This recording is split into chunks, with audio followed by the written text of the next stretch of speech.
Obrigado, Andréia. Obrigado, Roberto, ABDF, pelo convite. Vou tentar falar aqui em 15 minutos um assunto que é absurdamente complexo, e eu vou contar uma história, como o doutor Eliseu contou uma história bem longa, de 1000 anos, eu vou contar uma história de 10 anos e focando no Brasil. Eu vou usar o PowerPoint para contar essa história, porque a gente teve uma conferência que a gente convidou o ex-presidente Fernando Henrique Cardoso para uma conferência, e a gente perguntou para ele, você precisa de um PowerPoint? Ele falou, você precisa de PowerPoint para falar, eu não posso ser presidente do Brasil.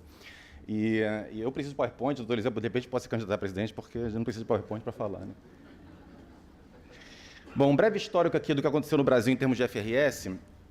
Lá em 2007, numa conferência de Davos, o ex-presidente Lula já havia muitas discussões sobre o Brasil adotar as regras de FRS e houve uma pressão muito grande naquele momento para o Brasil se adequar às normas internacionais, e em Davos ele na época, manda algum folclore aqui talvez nessa história, mas manda uma nota para, então, ministro da Casa Civil, a Dilma Rousseff, e fala que a gente tem que implementar o FRS, o CP6 no Brasil, e ele é implementado de sopetão. Ninguém estava realmente esperando muito isso, o Eliseu talvez pode confirmar isso, mas ninguém estava esperando muito isso. E aí, a partir de 2008, CVM, Receita Federal, todo mundo começa a discutir como é que a gente vai tratar esse negócio, porque simplesmente muda tudo na contabilidade, muda tudo. A contabilidade brasileira ela tinha uma influência enorme da legislação fiscal, e agora, quer dizer, houve uma troca de poder, né, vamos dizer assim, em termos de quem é que manda aqui na contabilidade. Isso foi em 2007, e aí vem a Lei 11941, que é uma conversão de uma MP, vou passar aqui rapidinho, só para já colocar os conceitos, e aí surge aqui na 11941 o RTT, Regime Transitório de Tributação. O RTT ele surgiu para quê? Olha, ninguém sabe muito bem o que vai acontecer com esse FRS, então, olha, para fins fiscais anula tudo. Essa que era a regra. Tudo que acontecer diferente do que era na contabilidade, simplesmente anula para fins fiscais. Isso era o RTT. O RTT durou 5 anos, e aí houve muita discussão no mercado se o fisco puxando um pouquinho para vamos voltar para a regra antiga, para fins fiscais vamos ter uma contabilidade baseada no fiscal, e aí houve uma pressão muito grande, que claro que não, estamos com as normas internacionais, continuar com a FRS.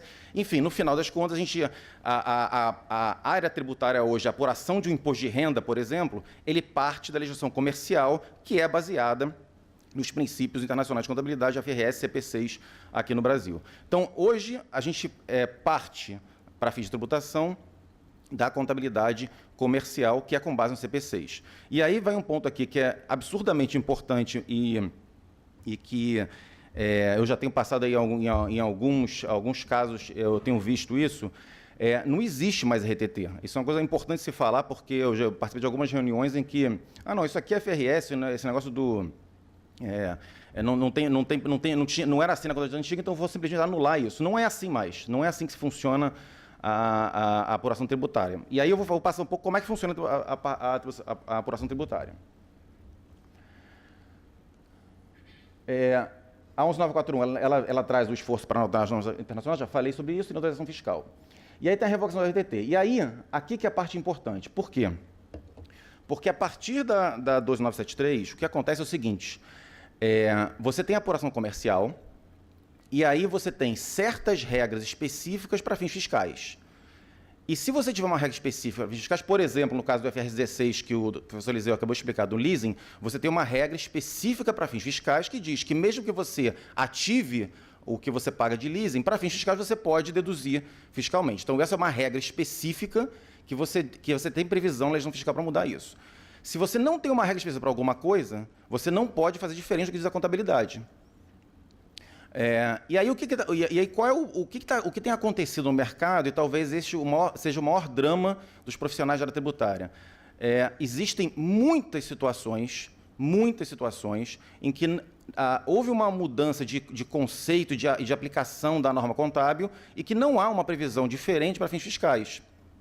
Então, a gente se depara a todo momento com cenários que a gente não tem efetivamente uma resposta do que fazer para fins fiscais, ou simplesmente aplica o que diz a contabilidade. A contabilidade ela é um pouco mais subjetiva hoje em dia, porque você depende muito de julgamento por parte do contador, do auditor, do profissional da contabilidade, e a gente tem, a Receita Federal fez uma vez, na época que ela estava tentando defender a parte tributária, ela fez um estudo sobre ativos biológicos, e ela viu que tinham 70 balanços diferentes, tinha alguma coisa diferente no balanço em termos de como é que ele aplicava a contabilização dos ativos biológicos. Então, esse é um ponto que é super importante. E aí o que eu queria dizer aqui é o seguinte, eu acho que hoje entender CPCs, entender IFRS é um desafio muito grande, porque não é simples, não é nada simples, mas é absurdamente fundamental.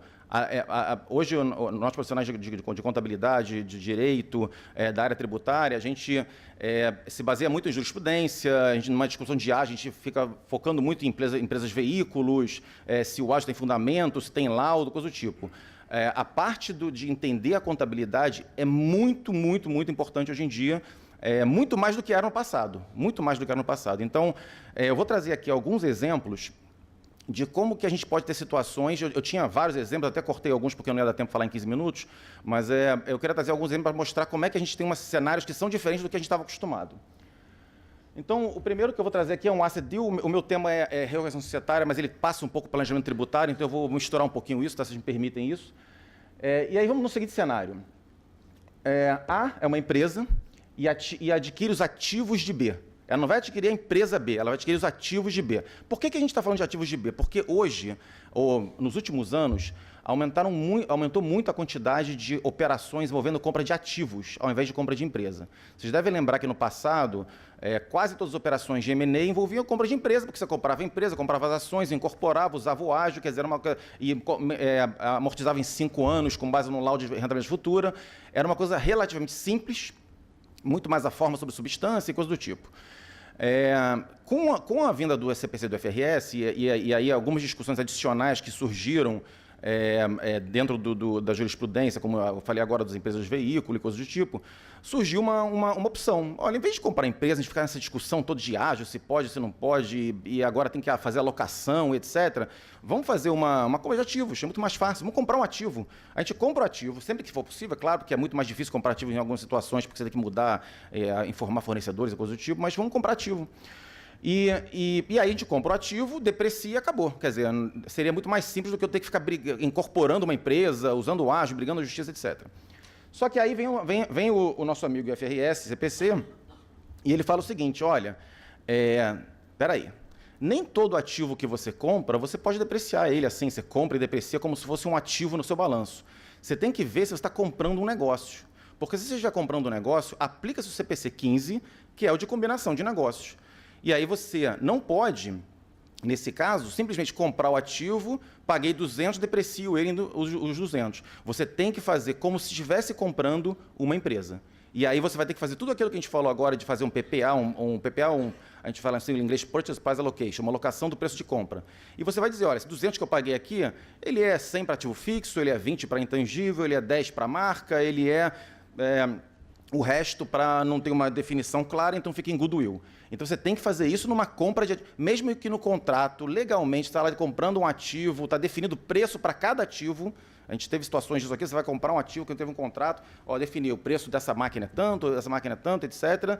Não, para fins de contabilidade, você tem que aplicar a regra de combinação de negócios. E aí você tem que fazer essa apuração. E aí vem o conceito CPC. Vamos focar aqui nesse quadro azul.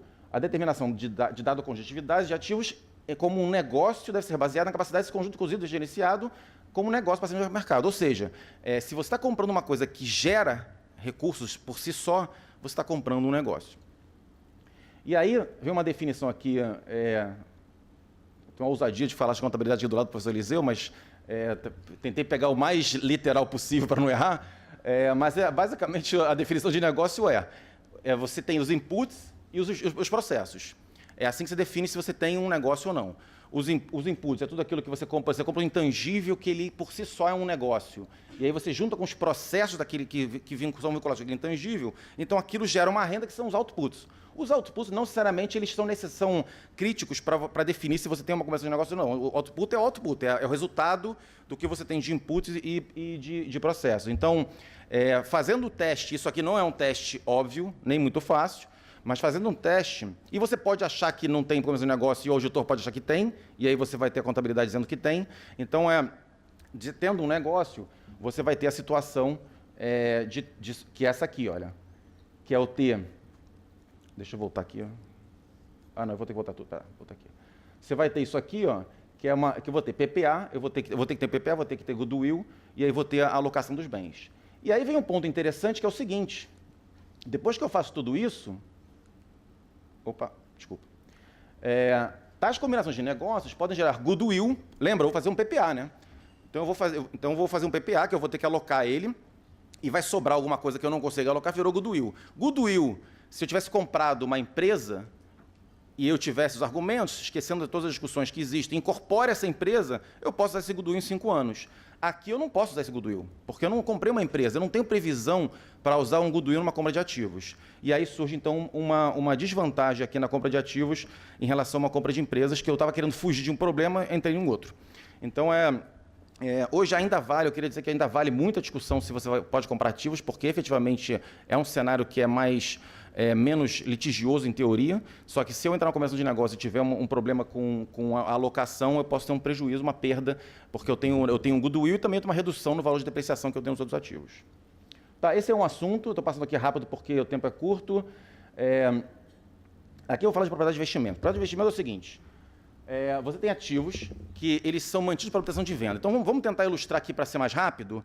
Um shopping, quer dizer, ele é um ativo, ele é um prédio lá, só que ele é considerado uma propriedade para investimento muitas vezes, porque ele é um prédio que gera recursos, você aluga os espaços, etc. Então, um prédio é uma propriedade para investimento, um shopping é uma propriedade para investimento. Só para tentar ser mais simples, tá? E aí eu tenho o seguinte cenário. Quando eu tenho uma propriedade para investimento, eu posso fazer a valorização dele a valor justo. O que é valor justo? Fair value, market value, ou fair value, daquele não é market value, fair value daquele ativo. E aí eu pego esse ativo e digo o seguinte: esse ativo aqui não vale 100 como está na contabilidade, ele vale 200. E aí boto mais 100 lá e faço o valor justo dele. Ou eu posso valorizar ele pelo custo. Existem cenários quando é que eu posso fazer quando eu posso fazer outro, pode, de certa forma, é uma opção, mas vamos focar aqui no caso que a gente tem valor justo, porque muitos dos casos que existem no mercado hoje, isso aqui é uma coisa que acontece muito em vários setores da economia, até em saúde, às vezes acontece isso. Vamos pegar o caso que a gente tem uma propriedade para investimento e eu valorizo ele a valor justo. Eu tinha 100, ficou 200. Tá? Esse 100 adicional que eu aumentei meu ativo, ele não é tributado para fins, porque isso tem uma previsão específica. Lembra que a gente tem que ter uma previsão específica. Então, eu tenho uma previsão específica que me diz que eu não vou tributar esse adicional aqui para fins fiscais. Beleza, até aqui está tudo bem. O meu custo fiscal, se eu vender esse ativo, se eu vender esse shopping, vender o ativo, no caso anterior, eu vendo o shopping, quanto é que ele vale para fins fiscais? Vale 100. Então, se eu vender por 200, ainda está contabilizado por 200, eu vou ter um ganho de 100. Tá? Então, isso aqui, por enquanto, só dados. Aí vem um comprador e fala o seguinte: olha, eu vou comprar essa empresa que tem a propriedade de investimento. Então, a empresa tem um shopping, e eu vou comprar essa empresa que tem o shopping. Tá? A empresa vale quanto? Ela vale 200, porque o shopping estava 100, a gente fez o valor justo, ficou 200. Tá? E aí o vendedor, ele vai tributar o ganho com base no custo fiscal dele, que é o 100. Então, ele vai pagar sobre 100 imposto de renda e contribuição social. O comprador, ele vai ter que fazer um PPA, porque ele comprou a empresa, ele vai fazer uma alocação do valor de compra. Só que aí ele vai identificar, quando ele fizer PPA, ele vai identificar o seguinte: o valor que ele pagou, vamos assumir que o valor justo é o valor de mercado, o valor que ele pagou foi 200. Ele falou: o shopping vale 200, paguei 200. Então ele pagou 200, ótimo, pagou 200, e aí está na contabilidade com 200. Só que quando ele paga 200, quando ele paga esse 200, a conta, o patrimônio líquido da empresa de baixo também é 200. Então, eu não tenho... Vocês lembram antigamente, quer dizer, se eu tinha um shopping que valia 100, eu comprava 200, eu ia ter um ágio de 100. Agora, como ele teve que fazer esse valor justo aqui, eu tenho 200, patrimônio 200, eu não tenho ágio, nesse caso. Eu não tenho ágio. Aí vocês podem pensar o seguinte: tá bom, eu não tenho ágio, mas eu vou incorporar, seja para cima ou para baixo, eu vou incorporar as empresas, e aí os 200 que eu paguei, eles viram um ativo que eu posso realizar. E aí existe uma discussão hoje, porque a propriedade de investimento a valor justo, eu não vou fazer uma depreciação. Você faz ajustes ao longo do tempo, você não deprecia ele. E aí uma discussão se para fins fiscais, como eu tenho uma regra para depreciação, talvez eu possa então depreciar esse ativo. Mas, enfim, independente de depreciar ou não, eu tenho um valor de custo lá que é 200, porque eu paguei 200 e é 200. Foi quanto eu paguei. Só que não é assim que funciona.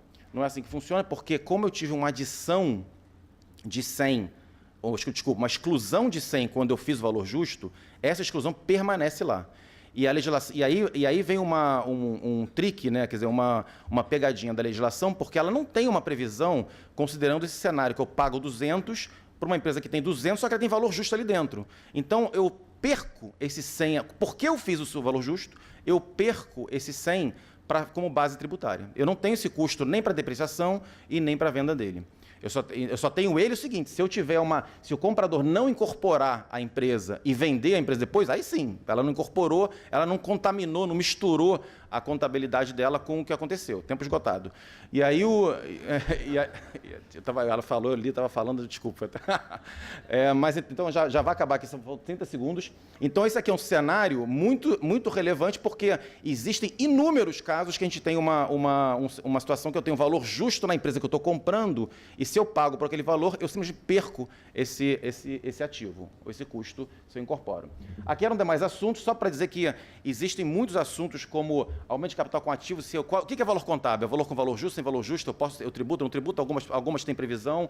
Cisão, uma questão super importante, se você fez a adoção inicial depois ou antes, o AVJ, antes ou depois da ação inicial, e tem tratamento diferente para fins fiscais. Redução de capital, se tem AVJ, se eu posso tributar, uma liquidação, tributo ou não. E tem muitos outros assuntos. Então, o que eu queria dizer aqui para concluir, nos meus 30 segundos finais, é que eu acho que hoje a importância do entendimento dos CPCs e a cautela, alguém falou de mel com abelhas e sexo em porcos espinhos aí no primeiro dia, mas a cautela é gigantesca e tem que ter uma cautela muito grande com a aplicação hoje de planejamentos tributários e reorganizações societárias. É muito importante ter uma atenção redobrada e pedir consulta, porque não adianta a gente achar uma coisa, julgamento, se a CVM achar diferente, se o auditor achar diferente, você vai ter que tratar diferente e o fisco vai acompanhar se não tiver uma previsão expressa, como não tem em grande parte dos casos. É isso, muito obrigado.